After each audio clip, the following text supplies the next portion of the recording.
When Sega released Streets of Rage for the Mega Drive to compete with the Super Nintendo version of Final Fight, it should have prompted Capcom to pull their finger out and create a better version of Final Fight. A version that corrected all of the mistakes and omissions of the original. But instead, they rested on their laurels. Barely 1 year after Streets of Rage was released, Sega released the sequel, which totally redefined how scrolling beat-em-up should be. And what did Capcom respond with? This disappointing effort. Final Fight 2. Unlike the SNES version of the first game, Final Fight 2 supports 2 players simultaneous play, and has a total of 3 playable characters. The only playable character from the first game to return is Mike Hager. 2 new player characters were introduced, Carlos Miyamoto and Maki Genryusai. In the game's plot, the 3 battle the resurgent Mad Gear gang at various locations around Asia and Europe to rescue Maki's sister and father, who are also the fiancé and teacher respectively of Guy from the first Final Fight. And they made up some cock and bull story to explain why Guy was written out of this version.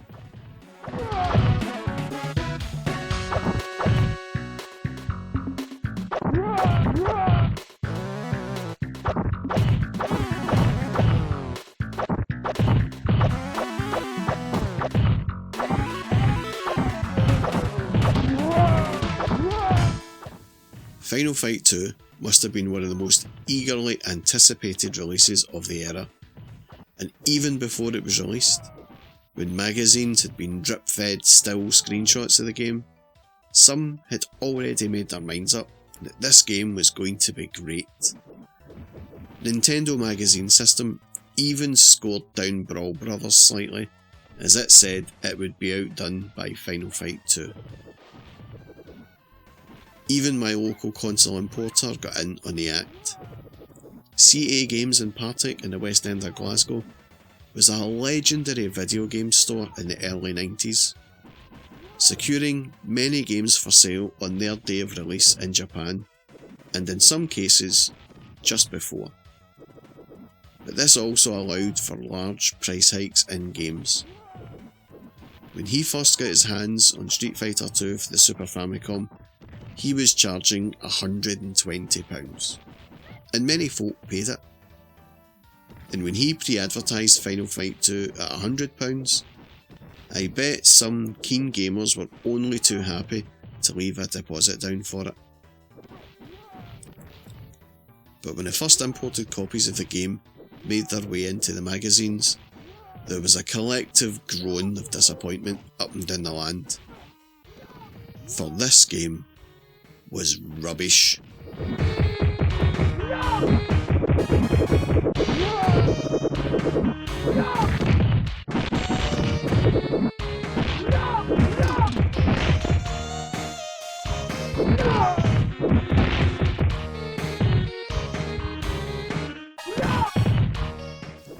The NMS review scored it 58 out of 100.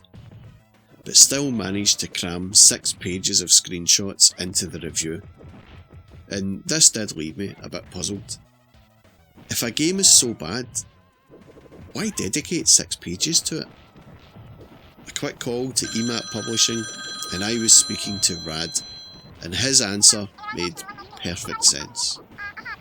The anticipation of the game and the hype around it made it look like it was going to be great. So when planning the advancing issues, they dedicated 6 pages to it before playing it. And once they played it, they realised it was duff. But they couldn't find anything else to occupy the pages, hence the 6-page review. As soon as the NMS review was out, CA Games dropped the price to £85 and then £65 a few weeks later. Which is when my mate with more money than sense bought this and brought it round to mine to have a 2-player go on. He had so much money at the time that he was willing to waste £65 to buy a crap game just to satisfy his curiosity. But what was it about Final Fight 2 that was so bad? Well, I am about to get into that next.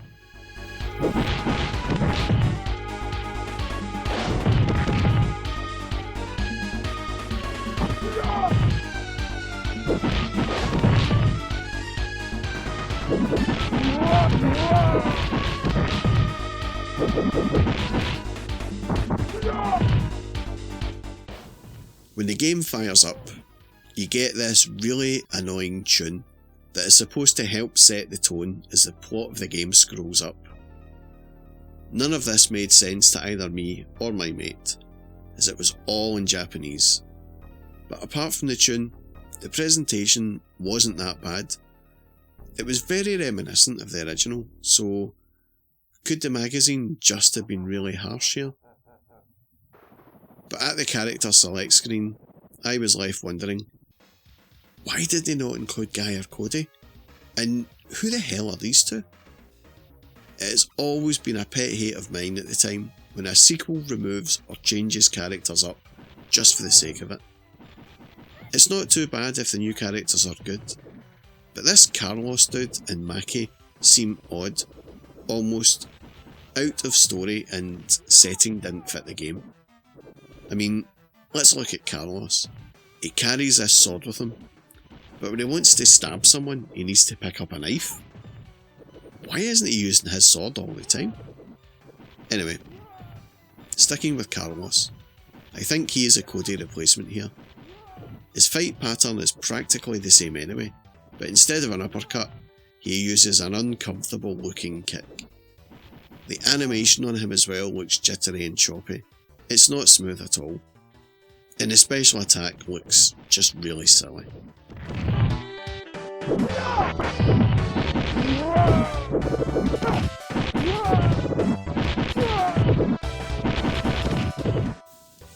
Then we have Maki, who is the replacement for Guy, which makes sense. Her father is Guy's sensei, but they have completely different moves, and her animation is just as bad as Carlos. She walks with this tiny strut as if she's trying to keep a penny lodged between her butt cheeks. And her special move is just like, what the hell is that? It's like a breakdancing move or something. Oh, and she is as weak as anything. It takes about 3 or 4 knockdowns to beat an opponent with her.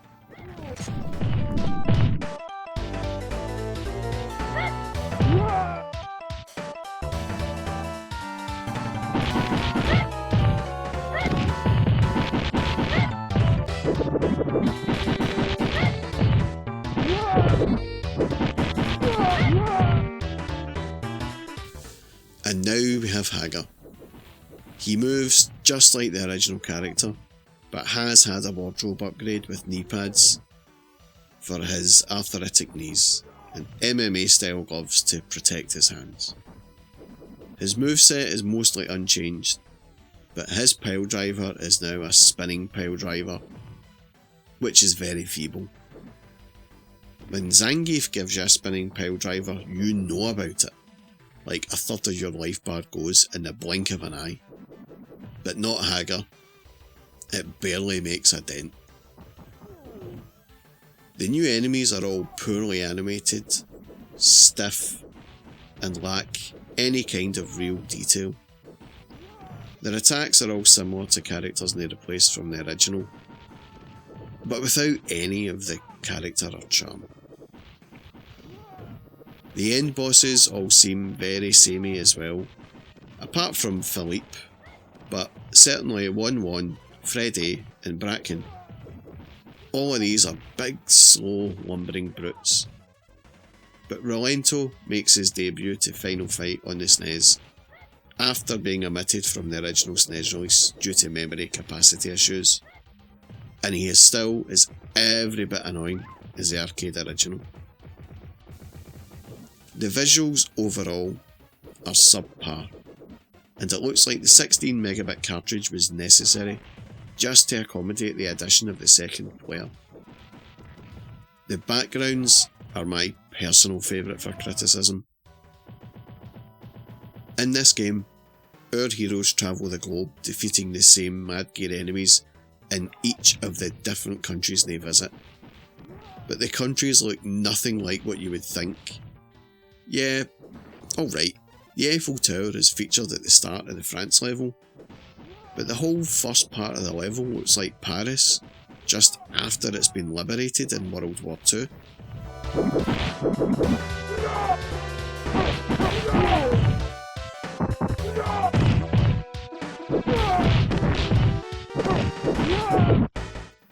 The England level backgrounds look like some kind of Tim Burton sketch for Gotham City. But maybe it's an alternate reality England, one where foreigners are welcome. But the Holland backgrounds take the cake here. As you can see here, it must have been hit by some kind of asteroid. The trees look dead, the windmills look dilapidated, and now Holland has mountains. I was never good at geography, and I never knew that Holland was famous for its mountainous landscapes. But every day is a school day, I suppose. It actually looks a bit like Transylvania from Bram Stoker's Dracula.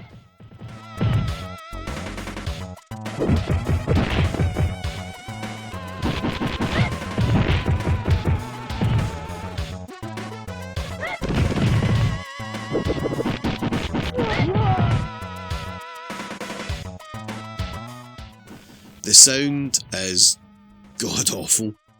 The music is just an assault on the senses, and it's recycled loads of times. Especially this annoying tune.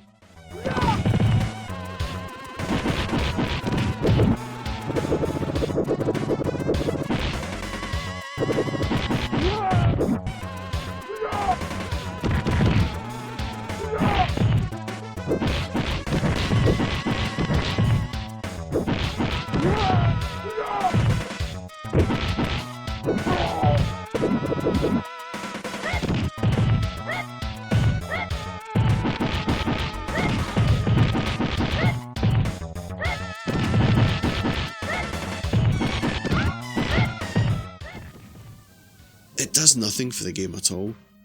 And then the sound effects. What is this sound effect when you batter an opponent? Why didn't they lift the sound effects from the original release? This whole game is just baffling.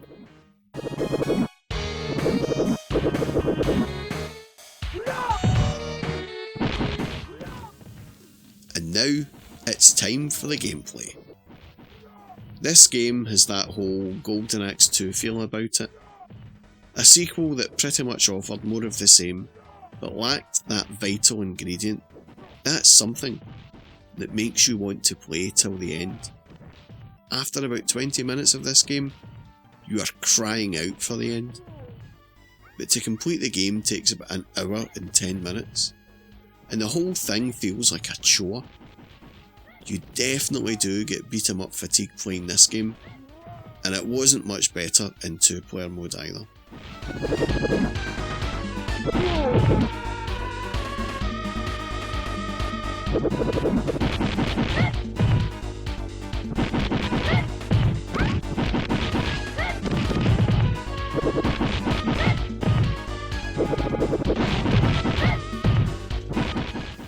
Final Fight 2 had some of the issues from the first game, the obvious one being the 3 enemies on screen at once. But there is a hacked version of this game that addresses that issue, and has up to 5 enemies at once on screen. But to be honest, it won't make the game any better. But one thing I did notice this game didn't have, that the original had, and that is slowdown. That may be attributed to the lack of detail on enemy sprites or not, but it's the only welcome omission from the original. I had always found that the biggest problem for Final Fight 2 on the SNES was the fact it came out after Streets of Rage 2 on the Mega Drive, and that Capcom clearly didn't play that game, obviously. As if they had, they would not have released this tripe into the world. It was a hard pill to swallow at the time, but when it came to scrolling beat-em-ups during the console wars, Sega totally owned Nintendo.